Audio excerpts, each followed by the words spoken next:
Jadi setelah kemarin terakhir kita ketemu untuk mempelajari aplikasi integral untuk area, maka sekarang kita beranjak ke aplikasi yang lain yaitu volume benda putar. Ya, mungkin hari ini kita akan belajar dua topik nih ya, volume benda putar, lalu kita masuk sedikit ke barisan dan deret. Nah, minggu depan adalah masih deret juga, masih deret terus dilanjut ke introduction to differential equation ya. Nah, kenapa sih dibilangnya volume benda putar gitu kan ya? Kan volume-volume aja, Bu, kenapa harus ada istilah kata benda putar? Pernah dengar istilah ini kan? Pernah dengar nggak? Di SMA ada? Ada nggak di SMA? Volume benda putar. Heeh.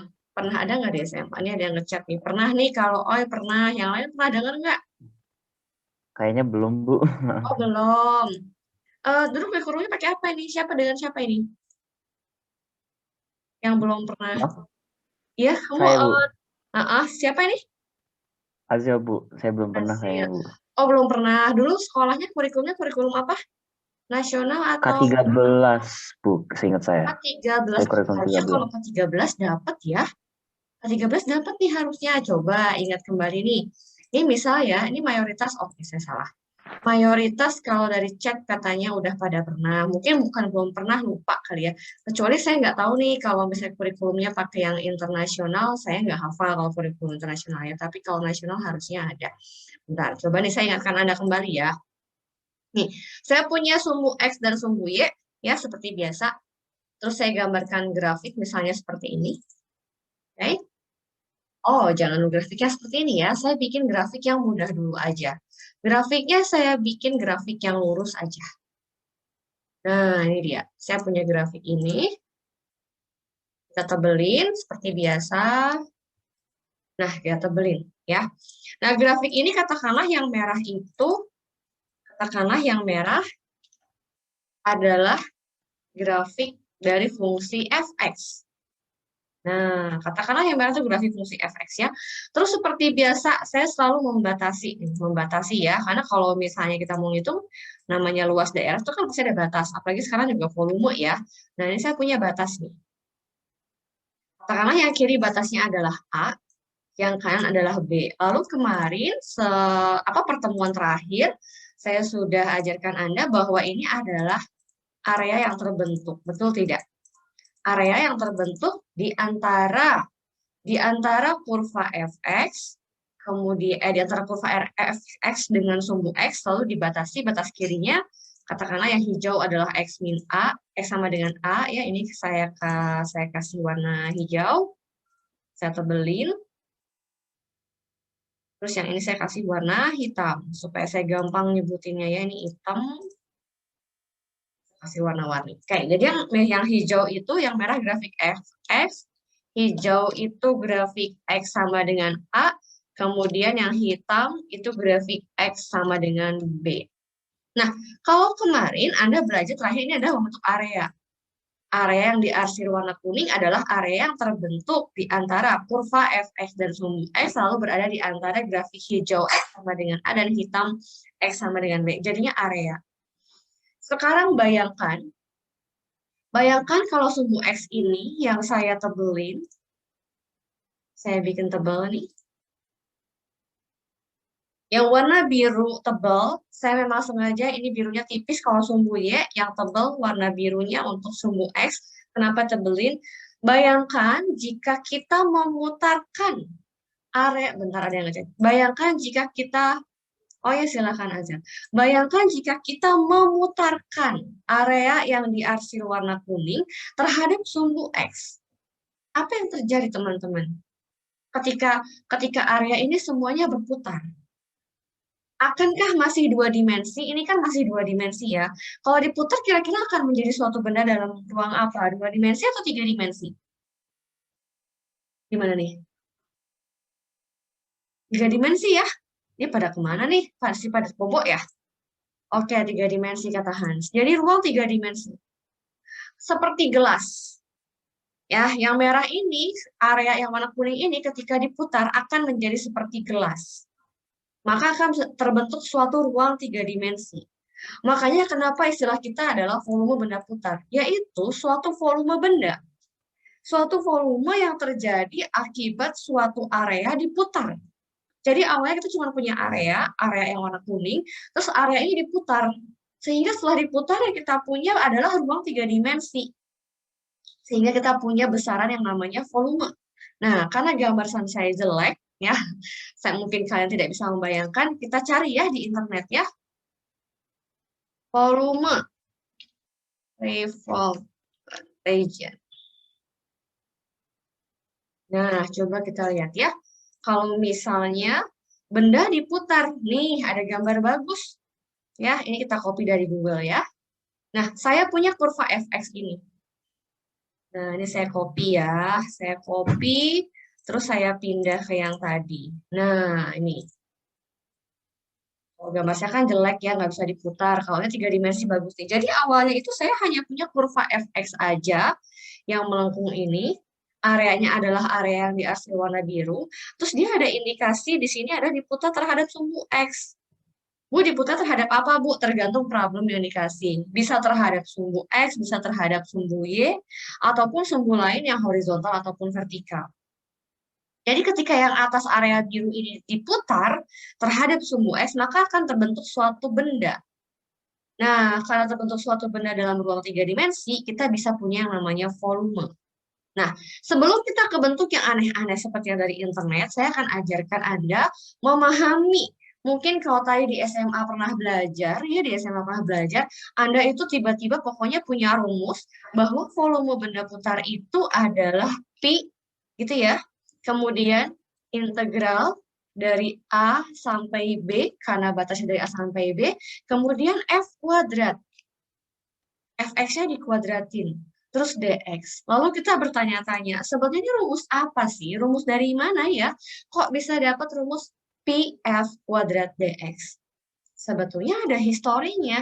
Itu berawal dari objek yang sangat-sangat sederhana yang mungkin sebetulnya sudah kita pelajari di SD atau SMP. Saya lupa SD atau SMP ya. Bayangkan nih, yang grafik warna merah ini kan semula miring ya. Saya mulai ajarkan Anda dari grafik yang paling sederhana. Saya punya yang lurus. Betul-betul yang horizontal.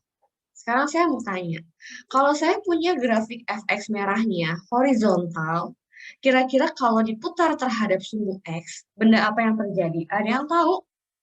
Ada yang tahu nggak? Nah, ada yang jawab nih via chat. Tabung, betul sekali kata Oi. Tabung. Ya, kata Jovinto juga betul. Banyak ternyata yang jawab ya. Ada Luis, ada Jovinto, dan seterusnya.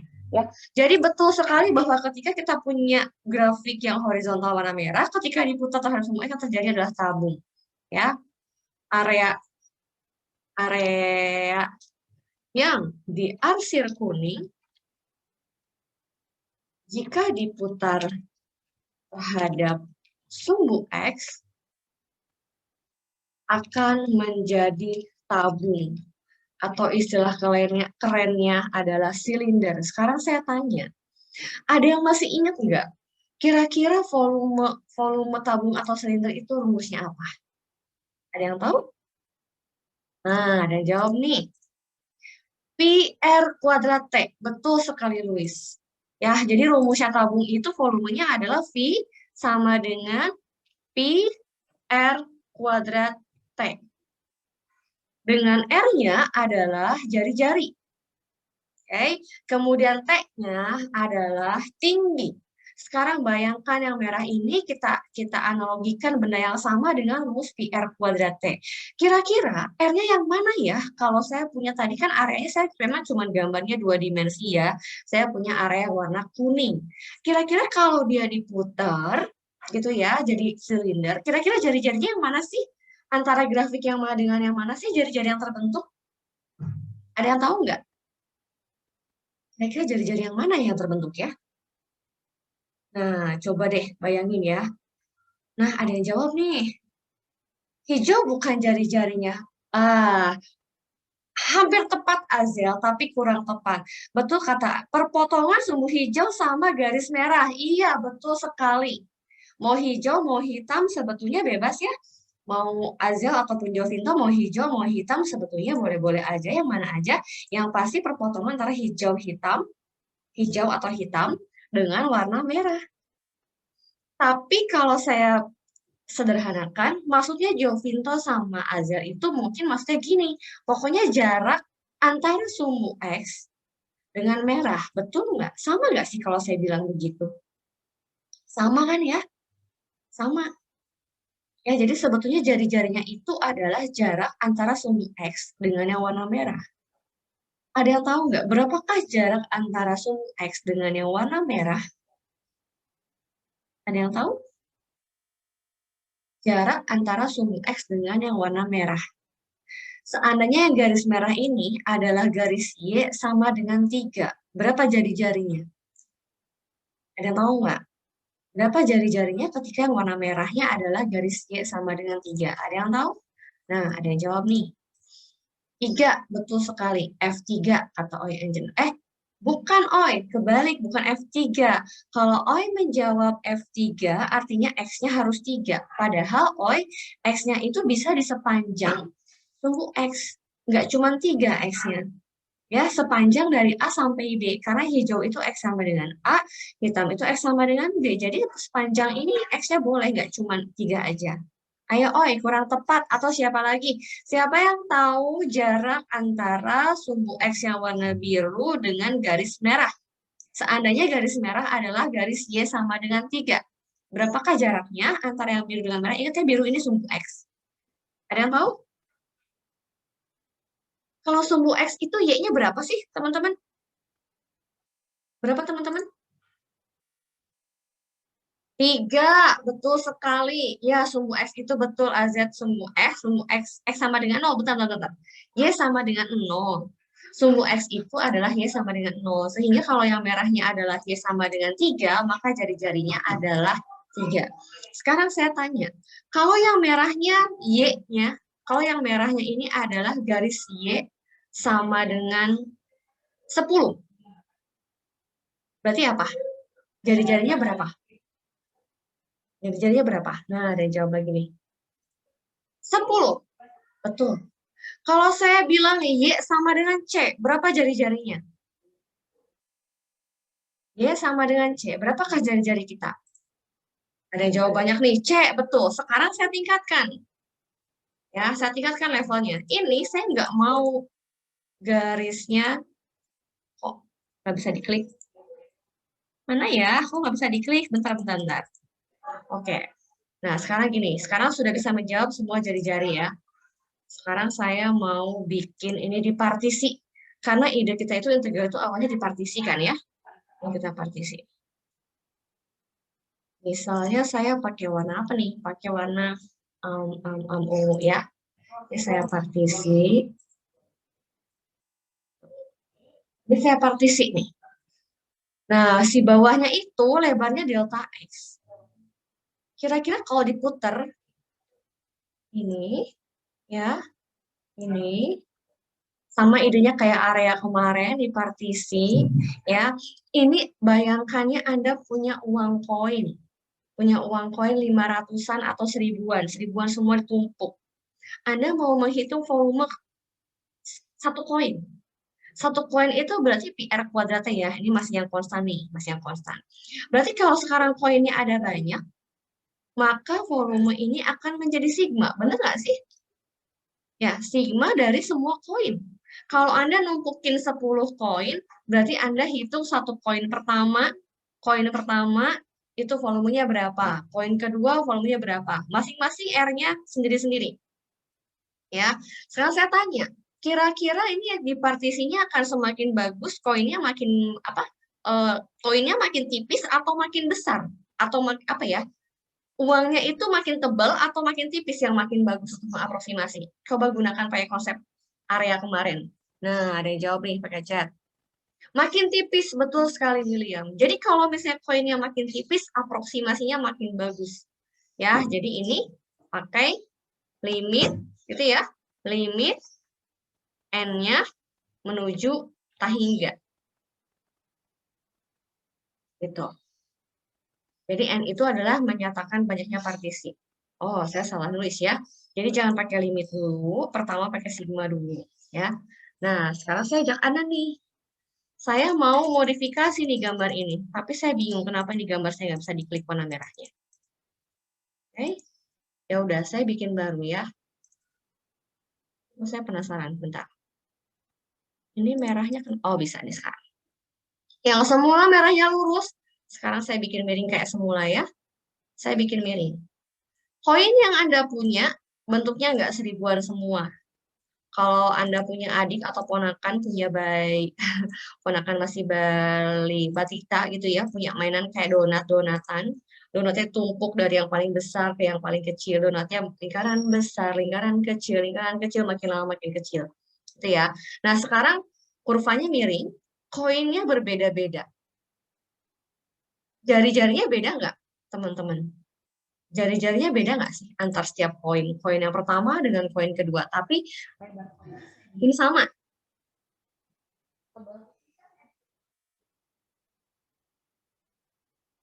Tebal tipisnya, tebal tipis koinnya sama, tapi jari-jarinya beda nggak? Nih, ada yang jawab banyak ya. Jari-jarinya beda-beda. Nah, kalau tadi saya tanya ketika Y sama dengan 2, Y sama dengan 3, Y sama dengan 10, jari-jarinya berapa? Sekarang, kalau yang merahnya grafiknya adalah fx, saya tanya, berapakah jari-jari setiap koin? Ada yang tahu nggak jari-jari setiap koin? Nih, saya kasih nama ya, misalnya volume koin yang pertama yang paling kiri, tambah volume koin yang kedua yang paling kanan, tambah volume yang ketiga dari kiri ya, dan seterusnya. Nah, volume yang pertama, itu jari-jarinya, kalau saya punya yang merahnya miring, fx, berapakah jari-jarinya untuk yang setiap koin yang saya bahas? Ada yang tahu jari-jarinya? Berapa? Berapa selisih antara yang biru dengan yang merah? Ada yang tahu berapa selisihnya? Yuk, saya tadi mulai nanya Anda nih, kalau Y sama dengan 3, berapa jari-jarinya? 3, Bu. Kalau Y sama dengan 10, jari-jarinya adalah 10, Bu. Kalau Y sama dengan Fx, yang merah itu kan grafik Y sama dengan Fx. Berapa jari-jarinya? Berapa besar jari-jarinya? Nah, ada yang jawab nih. Fx. Betul sekali, Fx. Jari-jarinya Fx. Artinya untuk setiap X yang berbeda, jari-jarinya pun berbeda. Jadi ketika Anda membahas volume yang paling kiri dengan volume koin yang paling kanan, jari-jarinya beda. Jadi V1 dengan V2, jari-jarinya beda. Nah, ini saya terjemahkan. Misalnya V1 itu volumenya adalah, kita copy ini dulu ya. Nah, tapi jari-jarinya kita ganti dengan F, katakanlah X yang pertama. Yang paling kiri itu X-nya berapa, domain X-nya. Kan semakin ke kanan beda-beda ya. Oh, ini saya salah. Berarti seharusnya bukan di situ. Ya, di sini. F, ini ya. Hati-hati kalau matematika sama kayak IT, salah nulis beda makna ya. Beda penulisan, beda makna. Ditambah dengan, sekarang kita bikin yang kedua. Ini untuk X2, volume koin yang bergeser ke kanan adalah X2 dan seterusnya ya. Saya mau tanya sekarang adalah nah, yang mau saya tanya sekarang adalah kalau T ini, kalau tabung itu kan VR kuadrat T, luas alas kali tinggi, T-nya tinggi. Nah, sekarang saya terbalik nih. T-nya itu yang mana ya? Kalau saya misalkan jarak antar partisinya, ya, tinggi koinnya, ini adalah delta X. Jadi yang biru ini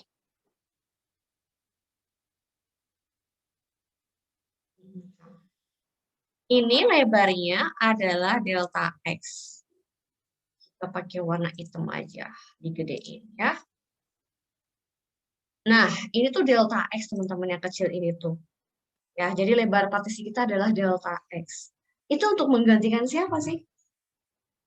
Jari-jari atau tinggi? Jari-jari atau tinggi? Nah, ada yang jawab nih. Tinggi kita. Ya, itu tinggi kita. Tinggi koin maksudnya ya.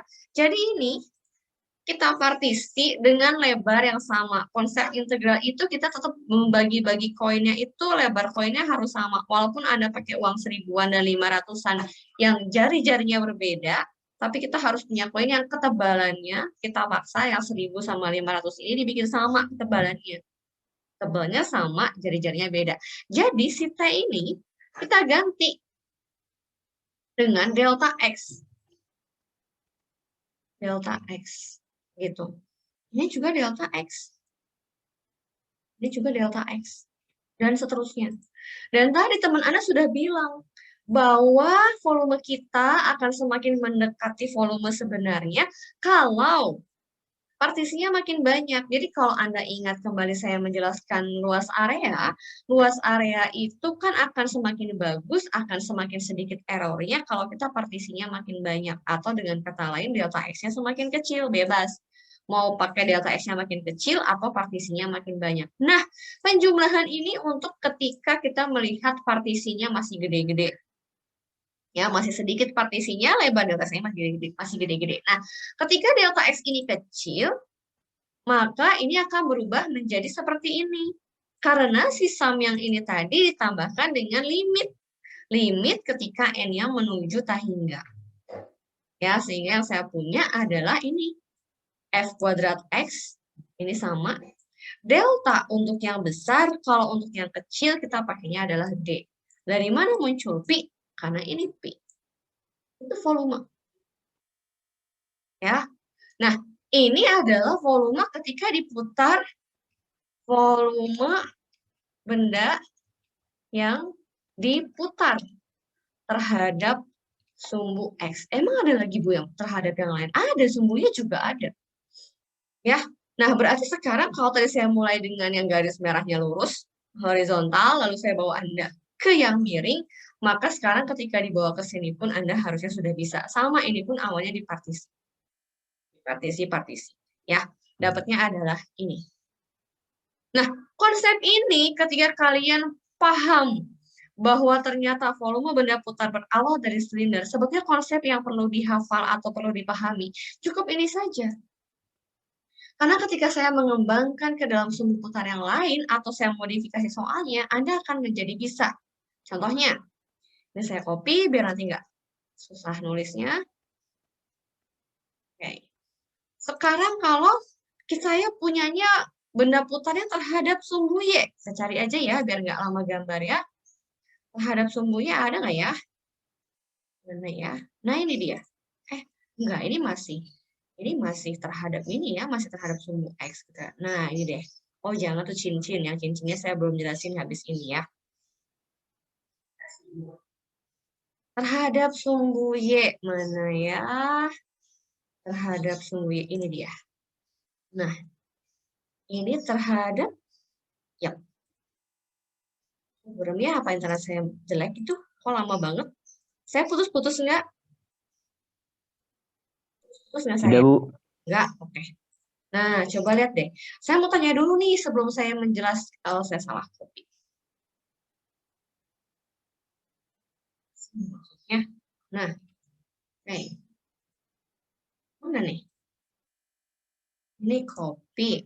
Nggak bisa di copy kali ya. Nah, coba lihat. Aduh, gede banget. Lihat deh. Pertamanya, saya itu punya kurva Y sama dengan Fx yang merah ini. Ini adalah hasil perputaran terhadap sumbu Y. Ya, terhadap sumbu Y ini. Menurut kalian, ketika suatu kurva, katakanlah Y sama dengan Fx, diputar terhadap sumbu Y, apakah sama dengan volume yang terjadi ketika diputar terhadap sumbu X? Sama nggak sih? Menurut kalian sama nggak sih? Sama nggak secara logika? Secara logik. Kalau ini diputar terhadap sumbu X, jadinya begini. Kalau diputar terhadap sumbu Y, Anda bisa bayangin nggak sih? Itu beda nggak sih? Sama atau beda? Sama atau beda?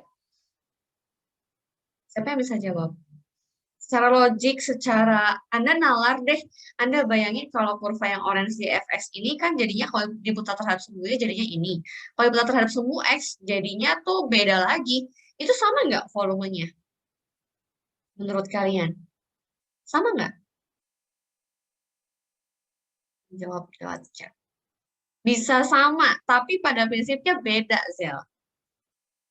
Kalau bisa sama mungkin lebih tepat katakannya adalah beda. Ya, T-nya beda, R-nya juga beda.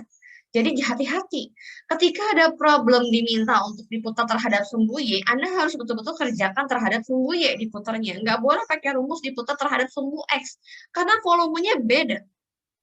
Kalaupun ada yang sama, itu hanya kebetulan. Jadi kita ngomongin yang generalnya, bentuknya aja beda kok. Kalau ini diputar terhadap sumbu Y, jadinya ada kayak cekungan di tengah-tengahnya ya, silinder, tapi di bawah, di tengah-tengahnya itu kayak ada cekungan gitu ya. Sedangkan kalau diputar terhadap sumbu X, bayangan saya kayak mangkok. Atas lurus, bawah lurus, kayak mangkok. Beda. Gitu. Ya, jadi beda. Nah, sekarang ini gambarnya nggak tepat, ini garisnya adalah Y sama dengan Fx. Nah, saya bilang kayak gini. Kita cari gambar yang tepat lah ya, supaya saya tidak ribet. Ini masih Fx juga, pakainya Fx, saya biasanya pakainya GY ya seharusnya, biar kalian nggak pusing juga nanti.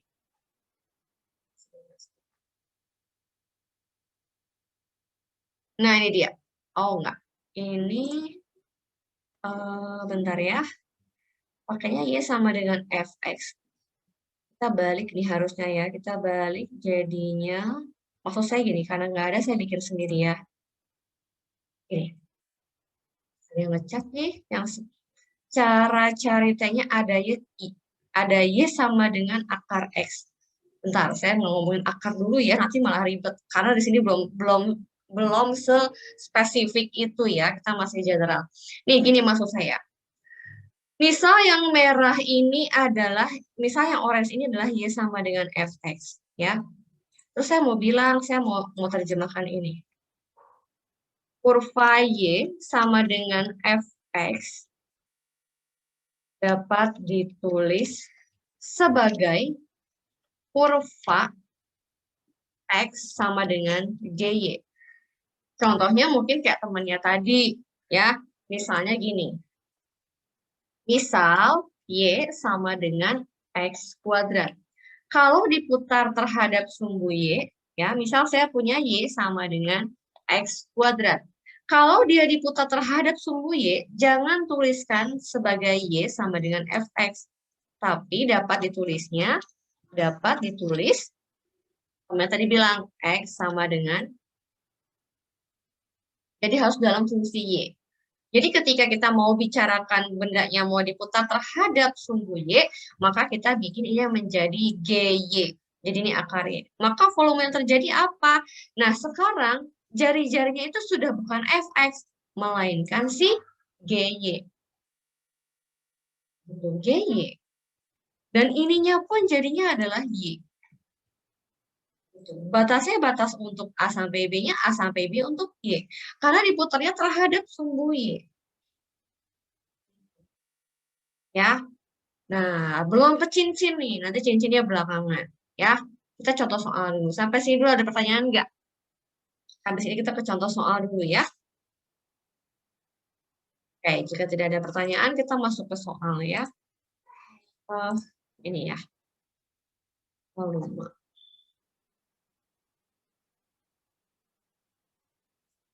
Kita ke volume. Ya, nah ini tadi ya saya bilang tadi itu diputar-putar ya. Ini masih tadi 6 berapa ya? Volume 62.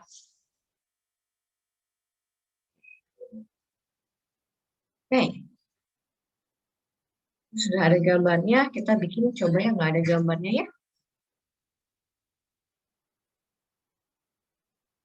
Nah,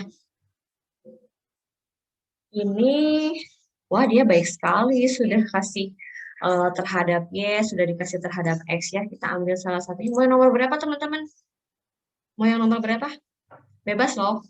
Nomor terserah Anda. Siapa yang mau pilih nomor? Boleh di chat, boleh diomongin. Nah, sudah ada yang pilih nih. Nomor 11. Oke, nomor 11 dulu. Sudah ada yang ambil nomor 11, nanti ambil juga di antara 5 sampai 10 ya. Nomor 11 untuk yang Y-nya. Nomor 9. Oke, kita ambil 9 dan 11. Nomor 9.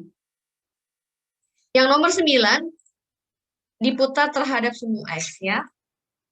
Nomor 9 ini diputar terhadap sumbu X. di mana saya nulis ya? Diputar terhadap sumbu X, sedangkan yang nomor 11, tadi nomor 11, jadi putar terhadap sumbu Y.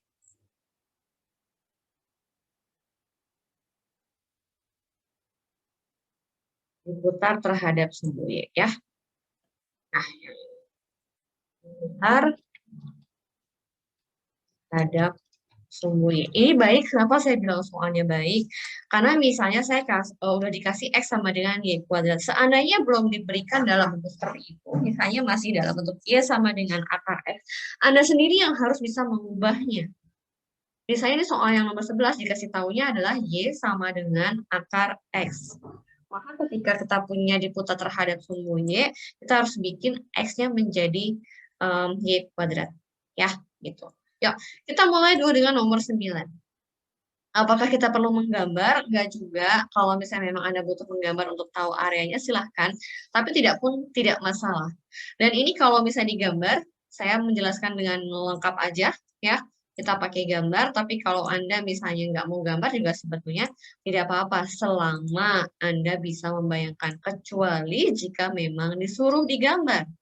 Kalau memang disuruhnya digambar, silahkan harus digambar. Kalau nggak digambar, mengurangi poin. Tapi kalau tidak ada suruhan untuk menggambar dan Anda bisa membayangkan, boleh langsung. Ya, jadi saya punya ini. Kalau Anda lihat, Y sama dengan akar bla bla bla, bukankah bisa saya tuliskan menjadi X kuadrat tambah Y kuadrat? X kuadrat ditambah Y kuadrat sama dengan 9. Betul nggak? Ada yang tahu ini persamaan apa? Ada yang tahu persamaan apa? Ini adalah persamaan lingkaran. Polinomial. Sorry. Oh iya, X kuadrat. Bukan polinomial. Kalau polinomial nggak mungkin ada akarnya. Ya. Nah, ini adalah persamaan untuk lingkaran. Lingkaran dengan pusat di 0,0 dan jari-jarinya adalah 3. Ya. Jadi kalau saya gambar,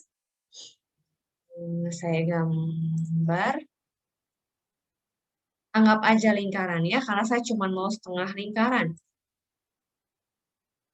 Bentar, saya lagi mikir mau gambar lingkaran atau full. Ya udah saya bikin full dulu aja ya. Saya bikin full dulu. Ini kan bener ya. Ini saya bikin full. Ini adalah lingkaran berjari-jari 3. Oke. Ini lingkaran berjari-jari 3. Yang diminta adalah kita mau mencari volume benda putar terhadap sumbu X dan areanya adalah area yang dibatasi oleh kurva ini. Jadi kita bikin dulu area. Oh, areanya adalah dibatasi oleh lingkaran. Terus sumbu Y sama dengan 0. Sumbu Y sama dengan 0 itu sumbu apa, teman-teman? Sumbu X. Artinya yang diambil hanya area lingkaran yang atas, yang bawah tidak. Karena hanya terletak di antara lingkaran Y sama dengan akar dengan Y sama dengan 0. Dan Y sama dengan 0 itu adalah sumbu X. Kenapa nggak yang bawah, Bu? Kenapa harus yang atas? Karena diberikan dalam bentuk akar dan di sana tidak ada, akar itu isinya positif negatif. Jika tidak ada tanda, maka dia mengambil yang positif. Kalau dia dibilangnya Y sama dengan negatif akar, berarti ambilnya yang bawah. Gitu. Ya, maka kita punya ambilnya yang atas. Between X sama dengan min 2 dan 3. Kok ini? Ini min 2, katakanlah di sini. Ini min 2. Ini min 2.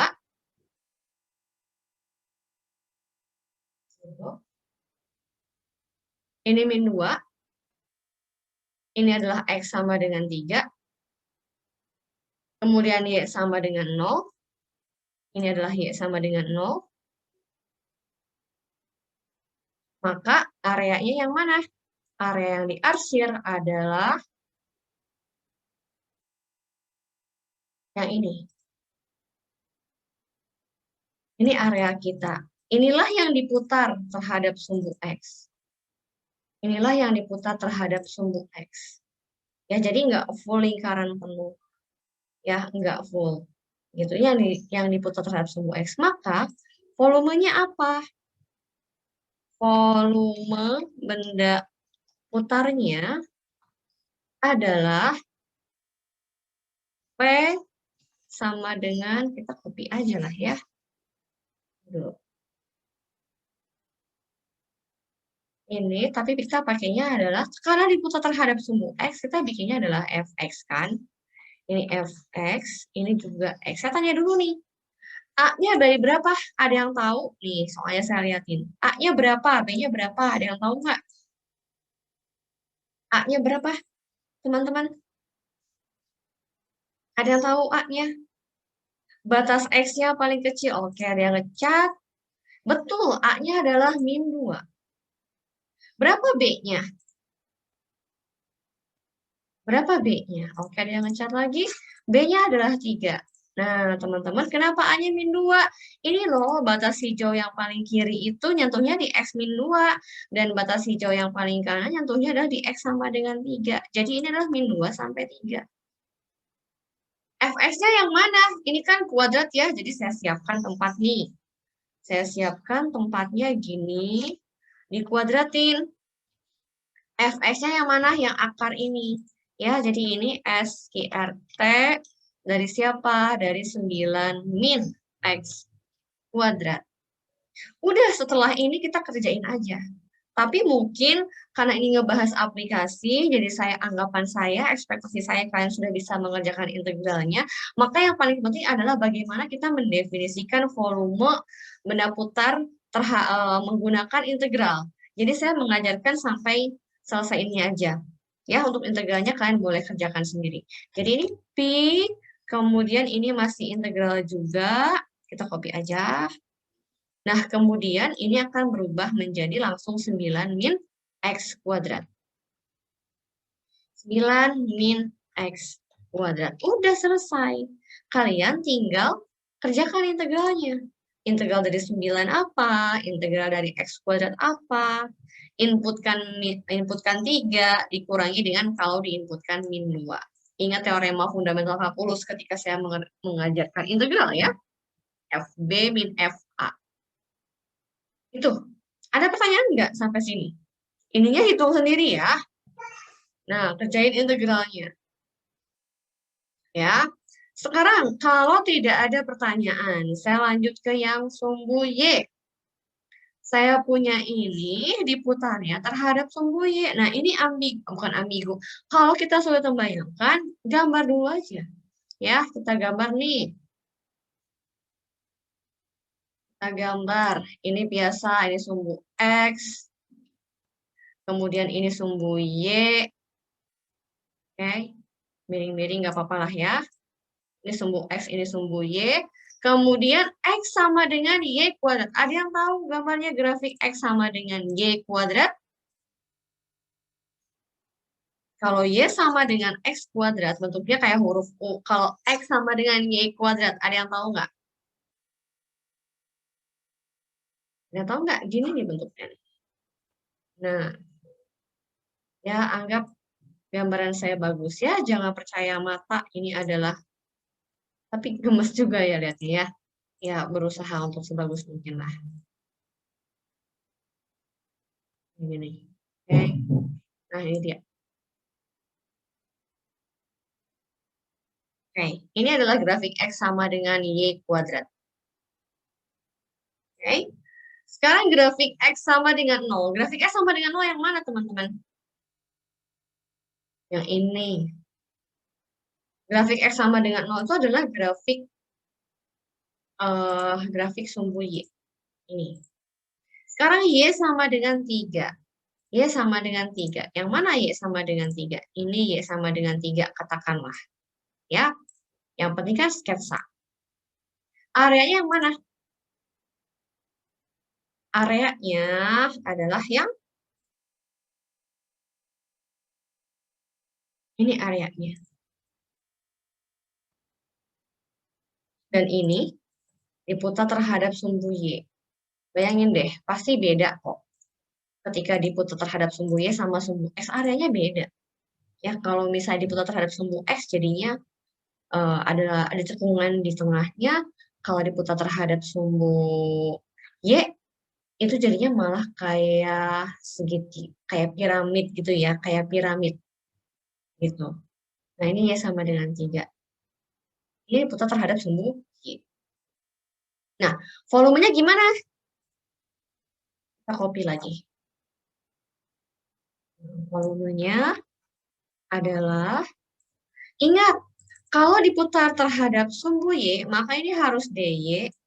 Ada yang tahu Y-nya dari berapa sampai berapa? Untuk area warna kuning ini ketika diputar Y paling kecil berapa, Y paling besar berapa? Ada yang tahu nggak?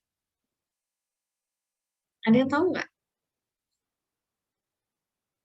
Ada yang tahu? Yang jawab nih.